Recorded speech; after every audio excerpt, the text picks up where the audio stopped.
Hello, everyone. Hope everybody's doing great today. And today I'll be talking about the show My Shy Boss. Appreciate the 1 and 2 of you who'll be watching this video. Thank you very much. Hey, but if you're viewers 3 and above, hey, I'm grateful for the bonus viewers of this show. I hope you all enjoy this. So let's talk about My Shy Boss. It is a Korean drama. And as the title suggests, it's about a boss who is very, very introverted. Gets very nervous when he's around people. He's very much into his shell. And he has a employee who he hires, of course, who is very extroverted, and she comes to his company. But is her intentions to work for his company pure, or does she have an alternative motive for wanting to work for his company? That's all for you to find out when you watch this show. So if you are an introverted person, I believe that this show really captures introverted people a lot. Those people who are shy. I'm a shy person out in public. It's easier to talk into a camera and then for me to actually talk to a person, to go up there and talk to them. And this show actually does a very good job of capturing this the characteristics of an introverted person, as they capture like what they of an introverted person would think before they actually speak, how sometimes they overthink conversations and how to start one, what actions to take, and because of this hesitation, how the moment often passes them by. If you're an extrovert, you want to know the feelings and the thoughts of an introverted person, you're curious, this is definitely a show for you. And if you're introverted and you like to see your representation on screen, for those type of person who likes to see those kind of things, this is the show for you as well. And we see this girl, you don't really get any thoughts of a extroverted person, but you know that she's very talkative. She's actually, she was an actress, like a side character and like theater and stuff like this. So she comes to this company to work, and like I said, her motives are not exactly to be there to work and to achieve, accomplishments for the company, but to do a little bit of investigation.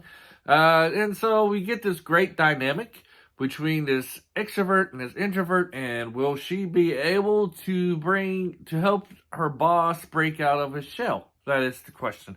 This show, while it has some very good comedic elements to it, it also has some very serious topics. One is a topic of suicide, and also self-harm. It's all self-harm as a character does some self-harm, and it touches on these subjects. The self-harm part, I believe they do the right amount of storytelling with it. They don't go overboard with it. The suicide, it kind of can feel like they're at the end, they go kind of overboard. It's like, okay, we get this, because they're talking about the show. Spoiler, right off the bat begins with a young woman committing suicide, and that's basically what motivates our female lead in this, as it was her older sister. And so it kind of deals in like, why did this young lady commit suicide? And if you ever heard of the song by Bob Dylan called "Who Killed Davy Moore," it is actually a song about a boxer who died in the ring. And the narrator keeps asking the listeners, who killed Davy Moore? Was it the audience? Was it the sports writers? Was it the referee? Was it the manager? Or was it the actual the other boxer, his opponent? So it keeps on asking, who killed David Moore, and each person or each group has their reasons why they didn't kill David Moore. And so at the end of the last, well, not the last episode, but the last episodes, I would say 14 and 15, if I remember right, didn't write notes. It's all about who was at fault for this young lady committing suicide. It's like, okay, so this happened, so this is why she was very depressed. Oh, but then this element happened too. So who's responsible for her to commit suicide? Kind of thing. It just gets kind of redundant there at the end. But the journey between, take away those 2 episodes, where that seems to be the theme, like the heavy theme was like, who's the cause for it? This show is very great. It is a romance show, But I do enjoy it because it's while it's a romance show, it focuses a lot on the company. They're like a PR company, so they're focused on their projects to help advertise commercials for companies or help people out who got bad press and stuff like that. And then the romance is layered into that, which I really enjoy. I enjoy those kind of romances more than just your straight up romance. Kind of like, if it's a straight up romance, I kind of like to be like a comedy romance kind of thing. Just telling you my personal preferences here. But yeah, so I do enjoy that. This is really, you really get a feel of what it's like to work in a public relations company. I mean, I never worked in one, I have no idea, but it feels like this show captures that element of that industry very well. The characters, our main lead and our female lead, they work very well together. They got good chemistry, which is great. You got great side characters. Personally, at the first few episodes, the female lead's character is kind of hard to like, because you really get to understand our male lead and sympathize with him and his struggles of being an extreme introvert. And so, it's hard to see other people misjudge him, because they kind of see him as this monster kind of deal. Like, one of the first projects they have is to advertise the Phantom of the Opera. So the writers really do a good job of kind of describing him as a Phantom of the Opera type character and stuff. Everybody's scared of him except for his best friend or second male lead there. Even as his own secretary is really scared of him. And honestly, when I first watched this at the beginning, I was kind of pulling for the secretary and our male lead to be a couple. But, just not the show. The show is the idea of you got these two opposites attracting together, and will they be able to, help each other out? Speaking of the second male lead, he is probably my least favorite character. I really hate this guy really a lot. And when you first watch it, you'll think he's a despicable character for one reason, but it turns out he's actually a bad character for another reason. I don't want to give it too much. Try to keep it down and download. But once you watch it, you'll get a sense that he might be having a turn of motive in the company. But later on, he's really not a likable character. Doesn't mean I don't understand why he does the things he does, because the family of our shy boss, he's kind of adopted to them, and they are really not nice to him kind of thing. But when you watch this, you understand that, especially the dad, they're not very nice to him. The dad in this, of the boss, our male lead and our second male lead, his adopted dad. Sorry, Dave, for the rambling here.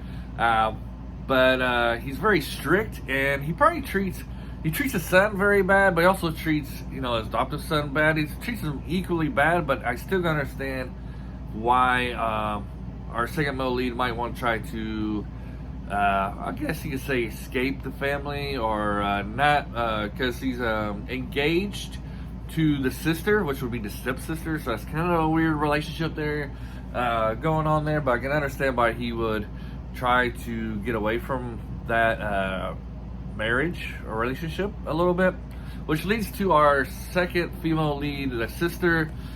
She's the one who does a lot of self-harm. Can I identify with her? She's a cutter, which means when she gets depressed, she cuts herself.